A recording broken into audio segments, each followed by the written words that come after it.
الله الرحمن الرحيم. كم زي فرمويلو دوش يرمويلو.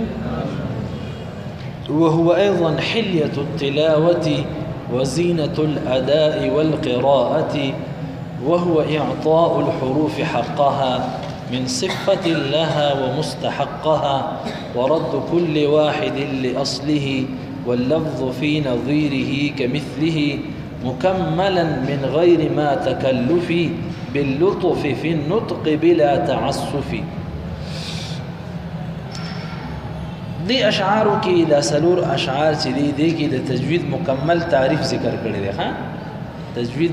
مکمل تعریف. نو جزر رحمت الله علیه فرمایي چې دا تجوید دا د تلاوت کالی دی. حلیه ویل شي کالی ته زیور.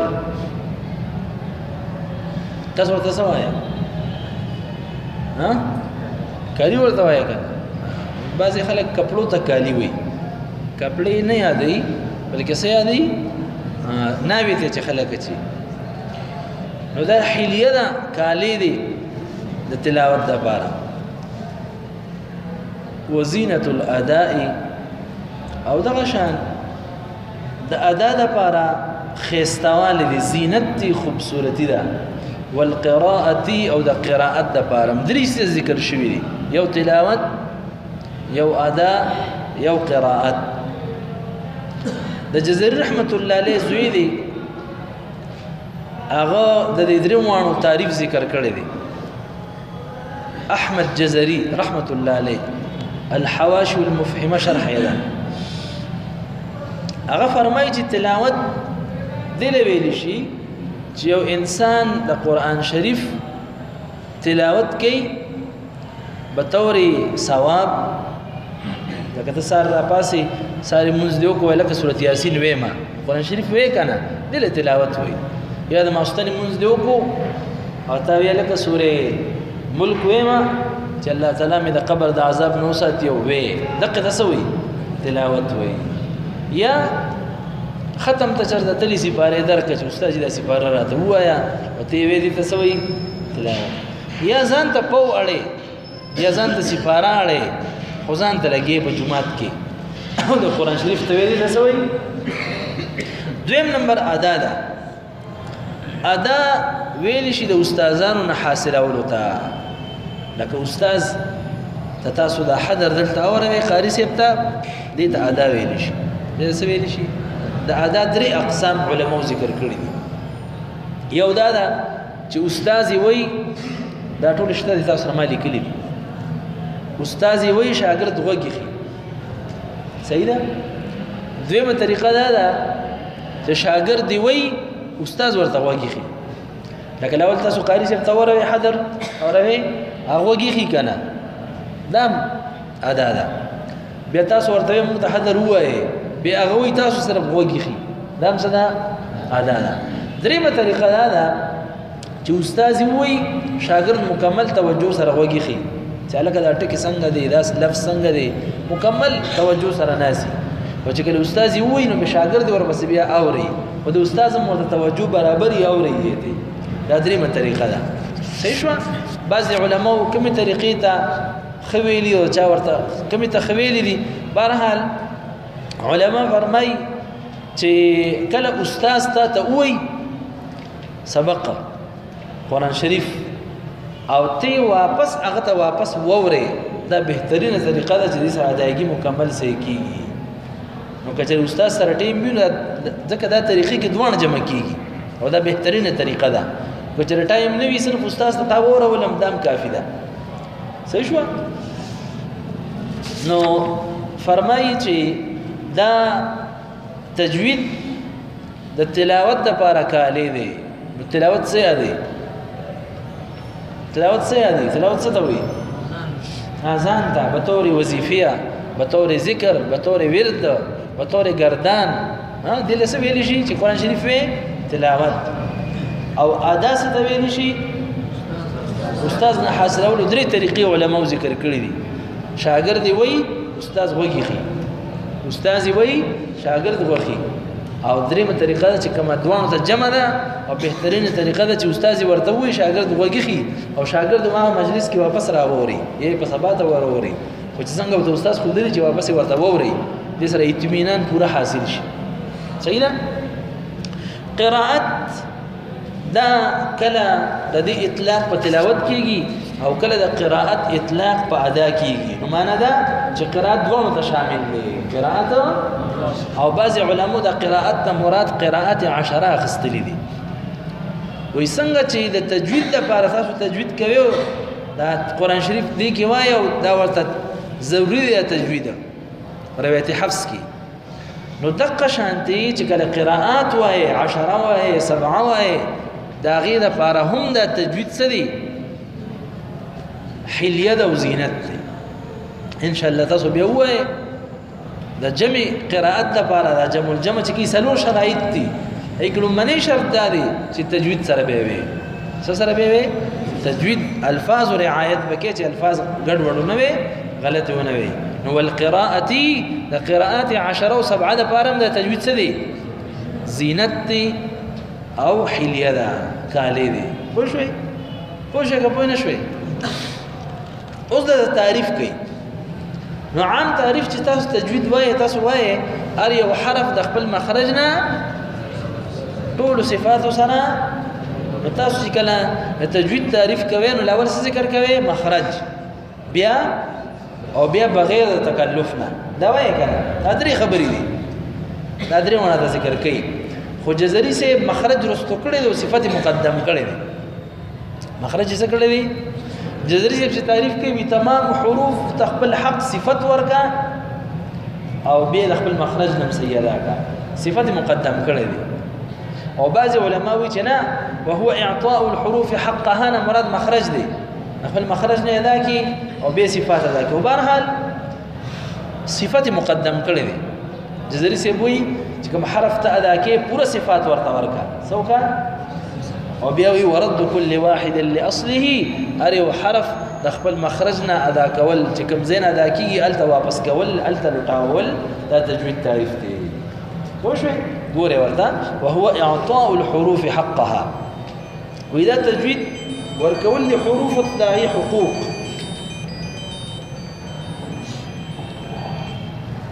السلام عليكم السلام عليكم خير مدرسة كيف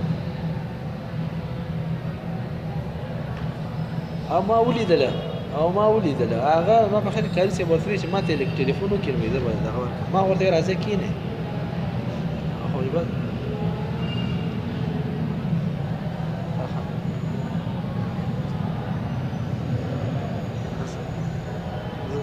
زه صحیح ده زه ورته صحیح ده زه راځم زه به کلاس کې دی ورلګم صحیح عبارة دواء كان لي إذا براش كلاس كينس دواء كان نسلي ولا إذا براش وهو إعطاء الحروف حقها جزري سيبدا صفاته لمقدم كل بتعريف ده تجويد كي ممكن تجويد تعريفكم من سوا يهري وحرف مخرجنا جزري زي مخرج رستو كل دي سي مقدم كل دي دا ځکه چې عموما بعض قاریان مخارج ته ډیره توجه ورکوي کوي حا خا قاف ډیر ماشومان ته دي توجه ورکوي لیکن صفاتو په توجه نه وي صفات ته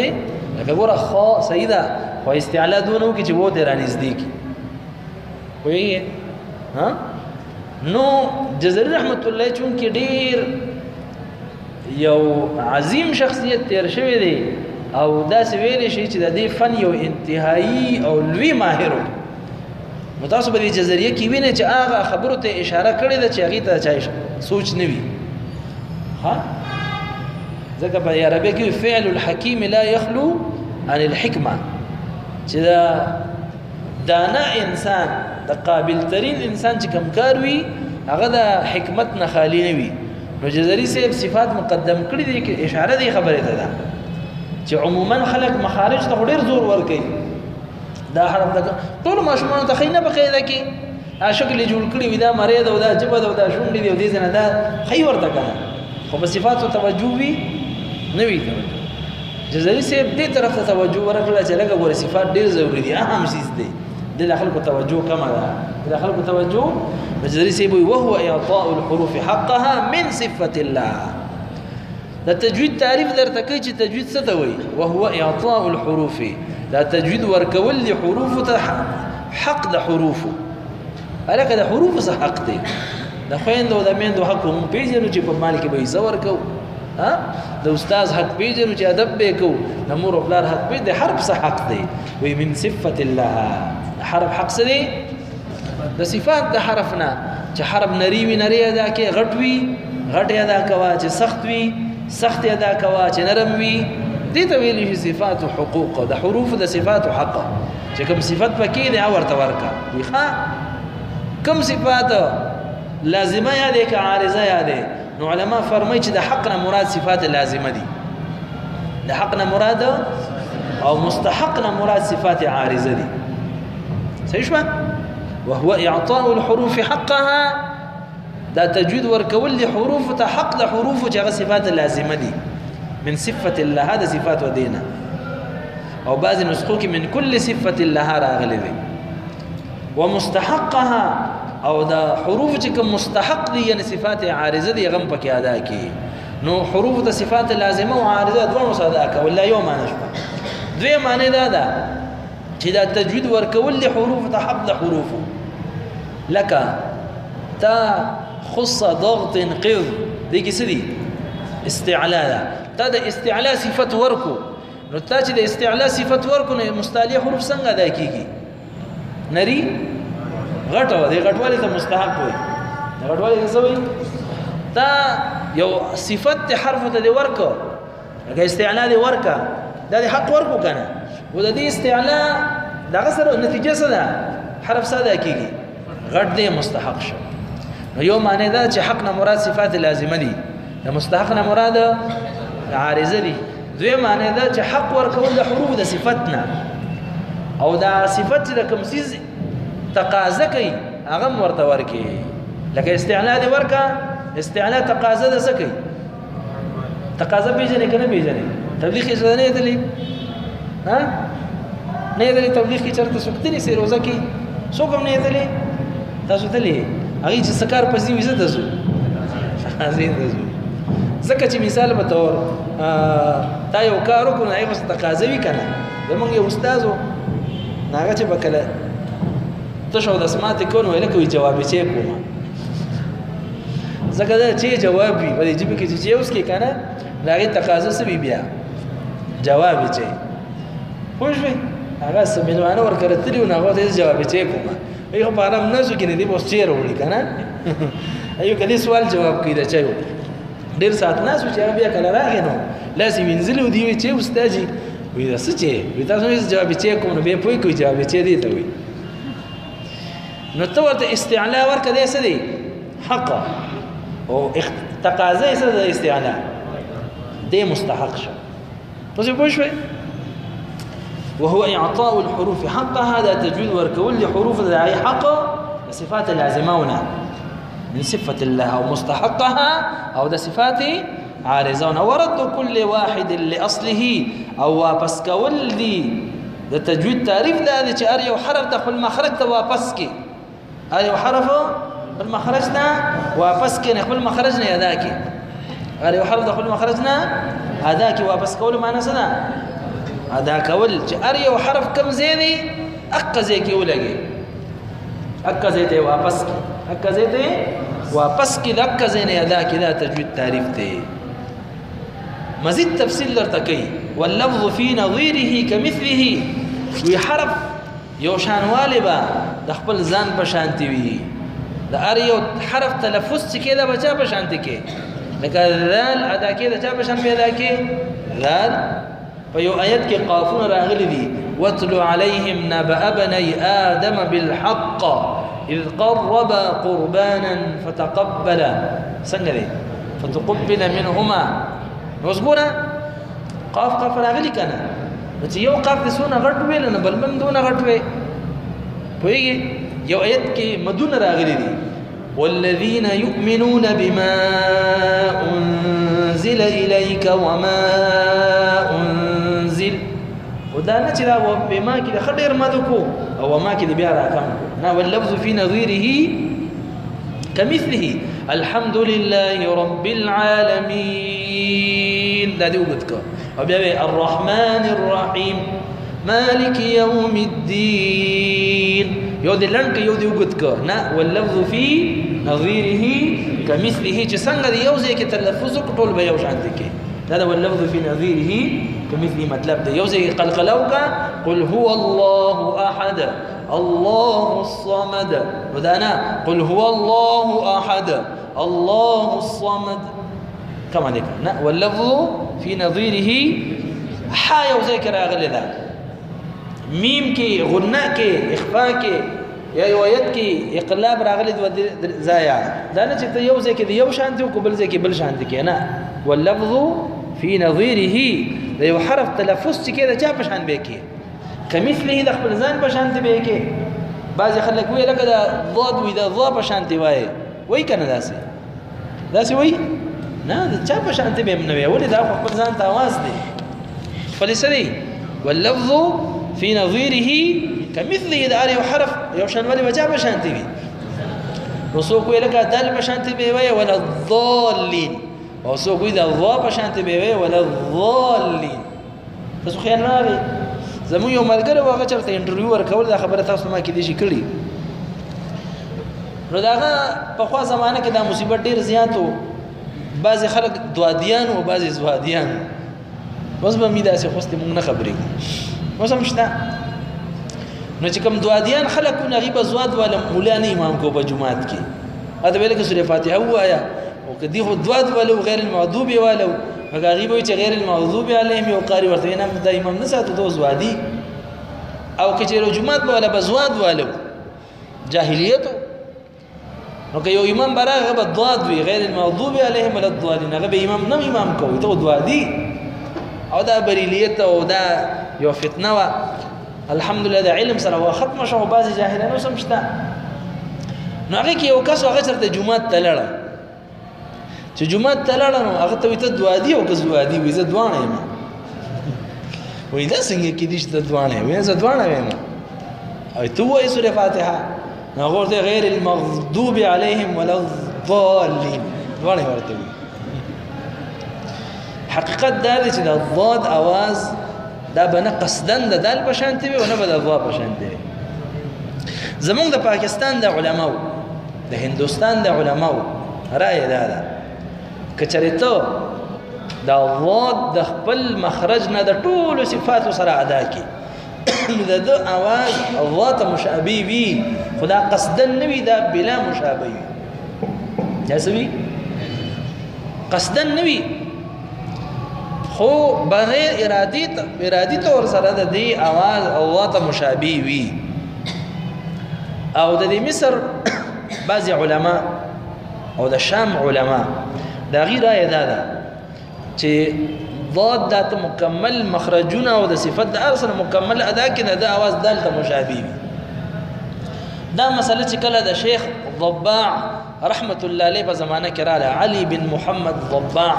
ډېر لوی عالم تیر شوی دی خپل زمانه په دغه زمانه کې یو عالم تیر شوی دی محمد المتولي زمو په سند کې راځي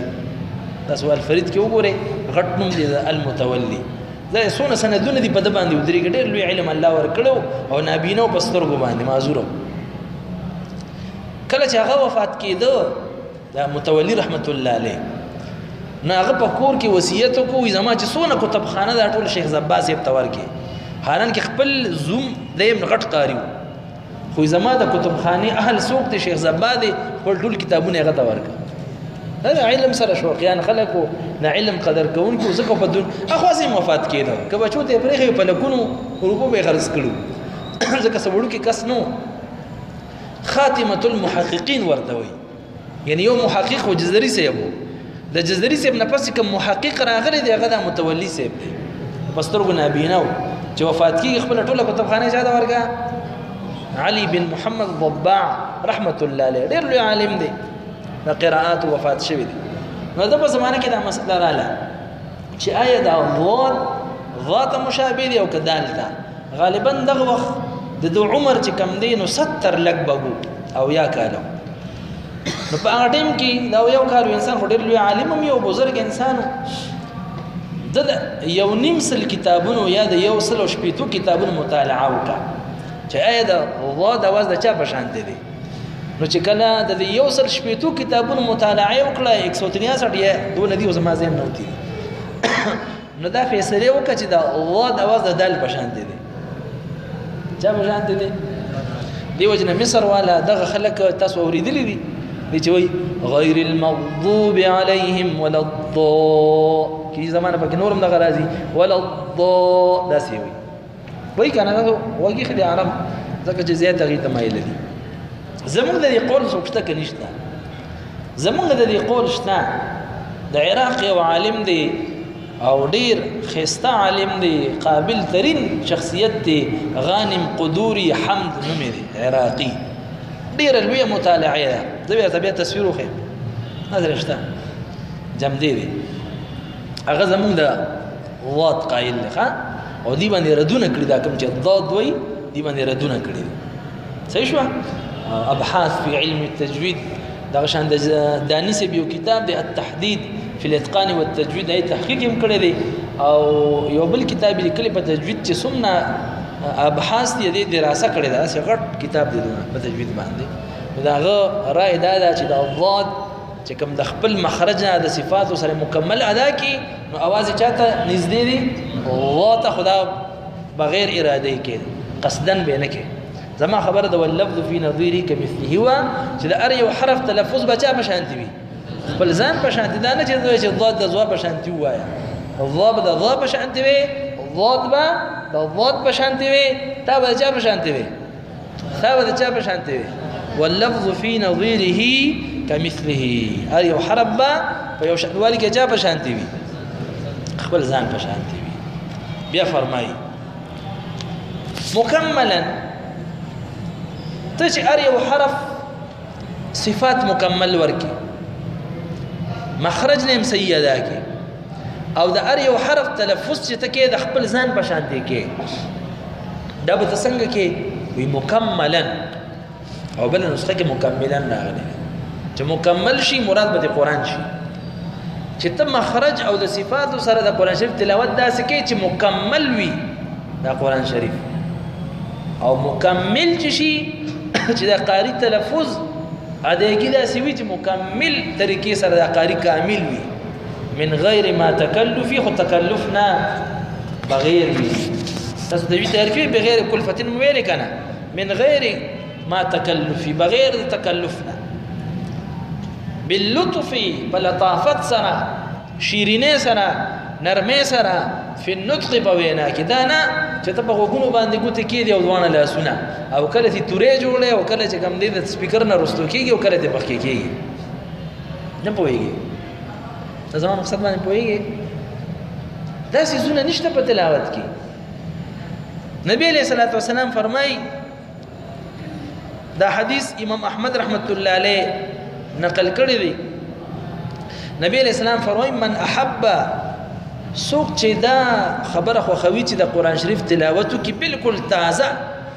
دا سه تلاوت چې بالکل تازه تلاوت وي چې څنګه تازه نازل شوی دی نو هغه دی د عبد الله ابن مسعود رضی الله تعالی عنہ قراءت هغه وي یعنی د عبد الله ابن مسعود رضی الله تعالی عنہ په شان دی الله تعالی عبد الله بن مسعود رضی الله تعالی عنہ ته لوی حساب د تجوید د قران ورکړی و دیو جنا نبی علیہ الصلوۃ والسلام یو ځل لو فرمایل چې ته ماته تلاوت وکړه نو د ورته تلاوت شروع کو او چې کله د تلاوت کولو نبی علیہ الصلوۃ والسلام جړل فكيف إذا جئنا من كل أمة بشهيد وجئنا بك على هؤلاء شهيدا نبي عليه السلام دیوی چې ما کړ نبی عليه السلام توقت د نبی عليه السلام سره وخت را روانه وي ما دی چې بس نور موایا او یو روایت کې راځي ابو عثمان النهدي رحمت الله عليه هغه چې یو ځل عبد الله بن مسعود رضی الله تعالی عنہ مونږ ته منځ کو د ماخامي یا د ماخامي او یا د ار وختو خو باغ منځ کې د قل هو الله احد د سوره ولستو او اذا ما زړه دا وختل چې دی یره په دې منځ کې سوره بقره غونډه وینو خلا وې ځکه ډیر ناشنا आवाज او خيستا आवाज او ډیر خپل طریقې سره تلاوت کوو جزير رحمت الله علیه فرمای چې د الله تعالی طرف نه یو تحفه ده یو ډالې ده چې الله تعالی خلقو ته ورکړي ده چې غي قران شریف تلاوت په تجوید سره کوي او باغی باندې د غوګونو لذت حاصلې او دغه تلاوتونو سره زلون چې کم دی د الله تعالی طرف ته مایل کی دیو جنا جزير رحمت الله علیه فرمای چې زمونږ بعضي استادان داسې یو چې خيسته आवाज منو او نه لهجه و غیره پیجاندې چې دا پلان کې مقام دی دا ډنګړې مقام دی دا خو زمانه کې نو لیکن ادایګي زبردست ادایګي و خپل ادایګي و نو چې کله باغی تلاوت کولو خلق به غیر چا پیره کې ناستل او مونږ کې ډېر خلک ورپسې شاته ولاړ دی وجه نظری سي وای د استادم دی او د بعضی استادان استادم دي شیخ جوندی رحمت الله علیه استاد دی الامام تقی الدین محمد بن احمد الصائغ المصری زمو په سند کې شته الفرید کې وګورئ دنو مشته نو دی یوزل د سحری منځ د کولو او د سوره نمل تلاوت پکې کولو وتفقد الطير فقال ما لي لا ارى الهدهد او دا آیت بار بار لوټاولو ساری منځو په دغه منځ کې شیخ جوندی رحمت الله علیه ولاړو د پس شاته دا جزري سي استاد وي ما تخپل استاد وي چې د ساری منځ کولو دا آیت پکې بار بار وي چې کله مونږ وکتل نو منځ نه فارغ شو او مونږ وکتل نو هدهد د په دی وګ باندې ناس راغلی دا خسته आवाज د وجه دا شانتي صد خیاط رحمت الله علیه تاسو به پیژنئ ان شاء الله چې قراءات وای دی یو کتاب لیکلی المبهجه په قراءاتو کې لیکل دي الله تعالی وته ډیر خسته आवाज ورکړو د پلاس باندې د خوږ आवाज د وجه نه پسونو يهوديان او عیسایان د مسلمان شو د आवाज د وجه نه دا आवाज الله تعالی طرف یو تحفه ده چاته ورکړي یو کتاب دی المصحف المرتل هغه کې لیکلي دي چې کله داوود علیه السلام د زبور شریف تلاوت کولو نو اخو په قران شریف کې راغلي دي وسخرنا مع داوود الجبال يسبحن والطير دا غرونه به سره راکېدل مارغان په هوا کې ودرېدل داغي د आवाज د وجه او د زنګل د زناور د ازمری او شادوغان او دا ټول براله غیر چاپیره وته کې نهسته المصحف المرتل ولا دكتور لبيب السعيد لوی عالم تیر شوی دی وفات شوی هغه لیکلی دي چې کله به د زبور شریف تلاوت بند کو کتاب به بند کو نو د محفل نه روزانه سلورنیم سوا جنازې دا وتلي سلورنیم سوا دغه مرغه او زناور د وفات شو د आवाज د وجنه خيسته आवाज د وجنه الله تعالی ان شاء الله اورو به جنت کې به ان شاء الله تعالی اوروخه ان شاء الله تعالی ان لازم زمونږ ایمان دی په جنت کې به ان شاء الله تعالی مونږ زبور شریف اورو د داوود علیه السلام د خله مبارک نو دا الله تعالی طرف نه یو تحفه ده یو ډالې ده چې الله تعالی چاته خيسته आवाज ورکړي او په صحیح طریقه باندې استعمال کی د الله تعالی په دین باندې استعمال کی او د الله تعالی د دین نه په بی دینه کې خپل आवाज استعمال نکړي د الله تعالی تحفه ده چاته ورکړي نو جزای سی بوی من غیر ما تکلفی ترتیل سره د تجوید سره د مخارج سره د صفات سره په ټولو طریقو سره دی برابر تلاوت کی او من غیر ما تکلفی تکلف نه علاوه په غوګونو لاس کې خودل دا لکېدل سپیکر نه مخ کې کېدل او رستو کېدل دا تکلفات کې راځي